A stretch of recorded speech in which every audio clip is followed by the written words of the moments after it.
ಕಳೆದ 20 ವರ್ಷಗಳಿಂದ ಹನೂರು ವಿಧಾನಸಭಾ ಕ್ಷೇತ್ರ ವ್ಯಾಪ್ತಿಯ ಹಾಡಿಗಳಿಗೆ ವಿದ್ಯುತ್ ಶಕ್ತಿ ಕೊಡಿಸಲು ನಡೆಸಿದ ಹೋರಾಟದ ಫಲವಾಗಿ ಹಾಗೂ ಮುಖ್ಯಮಂತ್ರಿಗಳು ಸಚಿವರುಗಳ ಸಹಕಾರದಿಂದ ಹಾಡಿಗೆ ವಿದ್ಯುತ್ ಸಂಪರ್ಕ ದೊರಕಿದೆ ಎಂದು ಮಾಜಿ ಶಾಸಕ ಆರ್ ನರೇಂದ್ರ ಸ್ಪಷ್ಟಪಡಿಸಿದರು. ಹನೂರು ಪಟ್ಟಣದ ಕಾಂಗ್ರೆಸ್ ಕಚೇರಿಯಲ್ಲಿ ಹಮ್ಮಿಕೊಳ್ಳಲಾಗಿದ್ದ ಸುದ್ದಿಗೋಷ್ಠಿಯಲ್ಲಿ ಮಾತನಾಡಿದ ಅವರು, ಹನೂರು ವಿಧಾನಸಭಾ ಕ್ಷೇತ್ರ ವ್ಯಾಪ್ತಿಯಲ್ಲಿ 82 ಹಾಡಿಗಳಲ್ಲಿ 45 ಹಾಡಿಗಳಿಗೆ ಮಾತ್ರ ವಿದ್ಯುತ್ ಸಂಪರ್ಕ ನೀಡಲಾಗಿತ್ತು. ನಂತರ ಹಂತ ಹಂತವಾಗಿ ಹಾಡಿಗಳಿಗೆ ವಿದ್ಯುತ್ ಕೊಡಿಸಲಾಗಿದೆ. ಅರಣ್ಯ ಇಲಾಖೆಯಿಂದ ಕೆಲವು ಗ್ರಾಮಗಳಿಗೆ ವಿದ್ಯುತ್ ನೀಡಲು ಅನುಮತಿ ನೀಡದೇ ಇದ್ದ ಕಾರಣ ವಿಳಂಬವಾಗಿತ್ತು. ಇದೀಗ ಮುಖ್ಯಮಂತ್ರಿಗಳಾದ ಸಿದ್ದರಾಮಯ್ಯ, ಉಸ್ತುವಾರಿ ಸಚಿವ ಕೆ. ವೆಂಕಟೇಶ್, ಸಮಾಜ ಕಲ್ಯಾಣ ಇಲಾಖೆಯ ಸಚಿವ ಮಹದೇವಪ್ಪನವರ ಸಹಕಾರದಿಂದ ಉಳಿದ ಹಾಡಿಗಳಿಗೆ 42 ಕೋಟಿ ವೆಚ್ಚದಲ್ಲಿ ವನ್ಯಪ್ರಾಣಿಗಳಿಗೆ ಯಾವುದೇ ತೊಂದರೆಯಾಗದಂತೆ ಯುಜಿ ಕೇಬಲ್ ಮೂಲಕ ವಿದ್ಯುತ್ ಸಂಪರ್ಕ ಕಲ್ಪಿಸಲಾಗುತ್ತಿದೆ. ಇದರಲ್ಲಿ ನೂತನ ಶಾಸಕರ ಯಾವುದೇ ಪ್ರಯತ್ನವಿಲ್ಲ.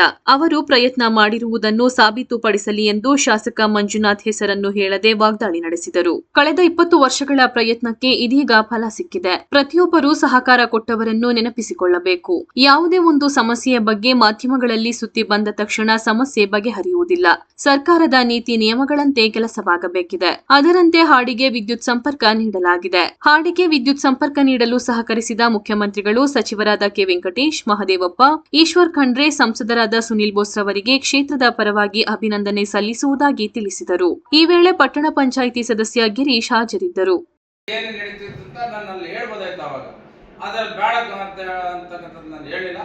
ಆದರೂ ಕೆಲವರು ನಮ್ಮಿಂದನೇ ಆಯ್ತು. ನಮ್ಮ ಇಂಪ್ಯಾಕ್ಟ್ ಯಾವ ಇಂಪ್ಯಾಕ್ಟ್ ಅದ್ರ ತಿಳ್ಕೊಂಬ ಹೇಳ್ಬಿಡ್ತೇವೆ. ಇಂಪ್ಯಾಕ್ಟ್ ಮಾಡ್ಬಿಡ್ಲೇಗಾರೆ ಯಾರೋ 20 ವರ್ಷದಿಂದ ಆಗಿರೋ ಕೆಲಸಕ್ಕೆ ಯಾರೊಬ್ರು ನಮ್ಮ ಇಂಪ್ಯಾಕ್ಟ್ ನಾವು ಆಗೋಯ್ತು, ನನ್ನಿಂದ ಆಗೋಯ್ತು ಅಲ್ಲ. ಇದು ನೆನ್ಕೋಬೇಕು. ಆ ಥರ ಆಗೋದಾಗಿದ್ರೆ ಒಂದೊಂದು ಸಮಸ್ಯೆಗೆ ಒಂದೊಂದು ಟಿವಿ ಇಡಿಸ್ಬಿಟ್ಟು ಅದಾಗೋಯ್ತು ಅಂದ್ಬಿಡೋದಾಯ್ತಪ್ಪ, ಮಾಡ್ಬಿಡೋದಾಯ್ತವ್ರೆ. ಯಾರು ಕೂಡ ಆದಂಥವ್ರನ್ನ ಮಾಡಿದಂಥವ್ರನ್ನ ನೆನೆಸ್ಕೋಬೇಕು. ದುರುಪಯೋಗ ಮಾಡ್ಕೊಳಕ್ ಹೋಗ್ಬಾರ್ದು. ಯಾವ್ದೋ ಕಷ್ಟಪಟ್ಟು ಮಾಡೋದನ್ನ ಯಾರೋ ದುರುಪಯೋಗ ಮಾಡ್ಕೊಳ್ತಕ್ಕಂಥದ್ದು ಬೇಕಾಗಿಲ್ಲ.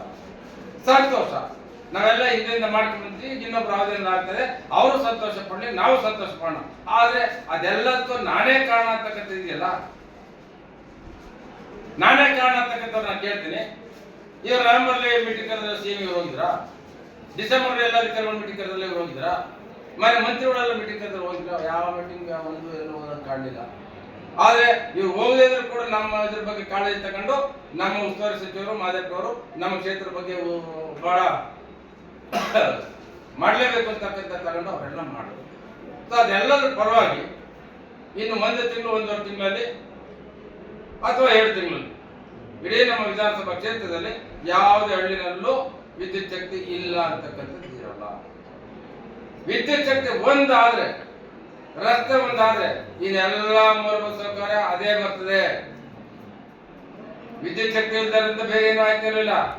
ಈಗ ವಿದ್ಯುತ್ ಶಕ್ತಿ ಇದೆ, ಇನ್ನೆಲ್ಲ ಸೌಕರ್ಯಗಳು ಬರ್ತದೆ ಅವ್ರಿಗೆ. ಈಗ ಅವರು ಅವಕಾಶ ಕೊಟ್ರೆ ಅರಣ್ಯಕ್ಕೂ ಕಾಯ್ದೆ ಅವ್ರನ್ನ ಜಮೀನು ಕೊಟ್ಟಿದ್ದೀವಿ ನಾವು ಅವ್ರ ಗಾಡಿಗಳಲ್ಲಿ. ಆ ಜಮೀನು ಉಳುಮೆ ಮಾಡ್ತಾರೆ. ಇವತ್ತು ಅವ್ರ ಕಾಡಲ್ಲಿ ಅವಕಾಶ ಕೊಟ್ಟರೆ ಅವ್ರಿಗೆ ಬೋರ್ ಹಾಕೊಳ್ಳೋದಕ್ಕೆ ಅವ್ರಿಗೆ ವ್ಯವಸಾಯ ಮಾಡ್ಬೋದು, ನೀರಾವರಿ ಆಗ್ತದೆ. ಮತ್ತೊಂದು ಮಿಲ್ಲಿಗೆ ಎಲ್ಲ ಹೋಗ್ಬೇಕು, ಅದಕ್ಕೆ ರಾಗಿ ಮುಸ್ಕೊಂಡು ಬರ್ಬೇಕಾದ್ರೆ ಇಲ್ಲ ಗೋಪಿನ ಅಂತ ಬರ್ಬೇಕು, ಇಲ್ಲ ಪಟ್ಟಿಗೆ ಬರ್ಬೇಕು, ಇಲ್ಲ ತಮಿಳ್ನಾಡು ಕಡೆ ಹೋಗ್ಬೇಕು. ಇವಾಗ ಅಲ್ಲೇ ಒಂದೊಂದು 2-3 ರಾಗಿ ಯಾರೋ ಒಬ್ಬರು ಅಲ್ಲಿ ನಿಲ್ಕೊಂಡು ಮಾಡ್ತಾರೆ. ಈಗ 100 ಅಲ್ಲದೆ ರಸ್ತೆಗಳ ನಿರ್ಮಾಣ ಬಗ್ಗೆ ಒತ್ತು ಕೊಟ್ಟಿದ್ದಾರೆ. ಸುಮಾರು ನಮ್ಮ ವಿಧಾನಸಭಾ ಕ್ಷೇತ್ರದಲ್ಲೇ ಸುಮಾರು 120 ಕಿಲೋಮೀಟರ್ ಅಂದ್ರೆ ನಮ್ಮ ಜಿಲ್ಲೆ ಹೆಗ್ಗಡಕೋಟೆ ಇಷ್ಟು ಸೇರಿ 120 ಕಿಲೋಮೀಟರ್ ರಸ್ತೆಗಳಿಗೆ ಈಗ ರಸ್ತೆ ನಿರ್ಮಾಣ ಮಾಡಬೇಕು ಅಂತ ತೀರ್ಮಾನ ಆಗಿದೆ. ಆ 120ಗೆ ಎಷ್ಟು ಕೋಟಿ ದುಡ್ಡು ಬೇಕು ಅಂತಕ್ಕಂಥದ್ದು ಕೂಡ ನಿಗದಿ ಆಗಿದೆ. ಈ ಬಜೆಟ್ ಆದ್ಮೇಲೆ ಆ 120 ಕಿಲೋಮೀಟರ್ ಹಾಡಿಗಳಿಗೆ ಹೋಗ್ತಕ್ಕಂಥ 120 ಕಿಲೋಮೀಟರ್ ಹಾಡಿಗಳ ರಸ್ತೆನೂ ಕೂಡ ಇಂಪ್ರೂವ್ ಮಾಡೋದಕ್ಕೆ ಮಾನ್ಯ ಸಚಿವರು ಮತ್ತು ಮಾನ್ಯ ಮುಖ್ಯಮಂತ್ರಿಗಳು ಮುಂದಾಗಿದ್ದಾರೆ. ಅದನ್ನು ಕೂಡ ಬಿಡುಗಡೆ ಮಾಡ್ತಾ ಇದ್ದಾರೆ. ಸೊ ಹೀಗಾಗಿ ಇದು ಎಲ್ಲದರ ಫಲ 20 ವರ್ಷಗಳಿಂದ ಹೋರಾಟ ಇರ್ಬೋದು, ಜೊತೆ ನಾವು ಏನೇ ಹೋರಾಟ ಮಾಡಿದ್ವಿ ಇವಾಗ ಅದನ್ನ ಇಂಪ್ಲಿಮೆಂಟ್ ಮಾಡ್ತಾ ಇರೋದು, ಅದನ್ನ ಕೊಡ್ತಾ ಇರೋದು ಮಾನ್ಯ ನಮ್ಮ ಕರ್ನಾಟಕ ಸರ್ಕಾರದ ಈಗಿನ ಜನಪ್ರಿಯ ಮುಖ್ಯಮಂತ್ರಿಗಳಾದಂಥ ಸಿದ್ದರಾಮಯ್ಯನವರು, DCM ಆದಂಥ ಶಿವಕುಮಾರ್ ಅವರು, ಮಹದೇವಪ್ಪನವರು, ಮತ್ತೆ ವೆಂಕಟೇಶ್ ಅವರು, ಈಶ್ವರ್ ಖಂಡ್ರೆ ಅವರು, ಎಲ್ಲರ ಒಟ್ಟಾರೆಯಾದಂಥ ಒಂದು ಫಲ ಇವತ್ತು ನಮ್ಮ ಕ್ಷೇತ್ರ ಅನುಭವಿಸ್ತಾ ಇದೆ. ಹಾಗಾಗಿ ನಮ್ಮ ಕ್ಷೇತ್ರದ ಎಲ್ಲ ಹಾಡಿಗಳ ಜನಗಳ ಪರವಾಗಿ ನಮ್ಮ ಮುಖ್ಯಮಂತ್ರಿಗಳಿಗೆ ಮತ್ತು ಮಾನ್ಯ ಎಲ್ಲ ಸಚಿವರುಗಳಿಗೆ ನನ್ನ ಕ್ಷೇತ್ರದ ಹಾಡಿಗಳ ಪರವಾಗಿ ಧನ್ಯವಾದಗಳನ್ನು ಅರ್ಪಿಸ್ತಾ ಆದಷ್ಟು ಬೇಗ ಟೆಂಡರ್ ಕರೆದು ಆ ರಸ್ತೆಗಳನ್ನು ನಿರ್ಮಾಣ ಮಾಡ್ತಾ ಇರೋ ಕೆಲಸವನ್ನು ಕೂಡ ಮಾಡಿ ಇಲ್ಲಿ ಇತರ ಮೂಲಭೂತ ಸೌಕರ್ಯಗಳನ್ನು ಕೂಡ ಅವರು ಕೊಟ್ಟು ನಾವು ಬಹಳ ದಿವಸದಿಂದ ಅವ್ರ ಬಗ್ಗೆ ಏನು ನಾವು ಕನಸು ಕಂಡಿದ್ವಿ ಆ ಕನಸು ಇವತ್ತು ನನಸಾಗಿ ಅವರು ಕೂಡ ನಮ್ಮ ನಾಗರಿಕತೆಯ ಸಮಾಜದಲ್ಲಿ ಒಂದಾಗಿ ಆಡಿಕೊಂಡು ಜನ ಬಂದು ಅವ್ರಿಗೆ ಅನುಕೂಲ ಆಗಲಿ, ಅವರು ಕೂಡ ವಿದ್ಯಾಭ್ಯಾಸಕ್ಕೆ ಬರಲಿ, ಎಲ್ಲರಿಗೂ ಒಳ್ಳೇದಾಗಲಿ ಅಂತಕ್ಕಂಥ ಹೇಳ್ತಾ ಮತ್ತೊಮ್ಮೆ ಮನೆ ಮುಖ್ಯಮಂತ್ರಿಗಳಿಗೆ ಮತ್ತು ಸಚಿವರುಗಳಿಗೆ ನಮ್ಮ ಕ್ಷೇತ್ರದ ಈ ಕೆಲಸ ಮಾಡಿಕೊಡೋದಕ್ಕೆ ತಮ್ಮ ಮುಖಾಂತರ ಮತ್ತು ನಮ್ಮ ಜನಗಳ ಪರವಾಗಿ ನಾನು ಅಭಿನಂದನೆಯನ್ನು ಸಲ್ಲಿಸ್ತೇನೆ.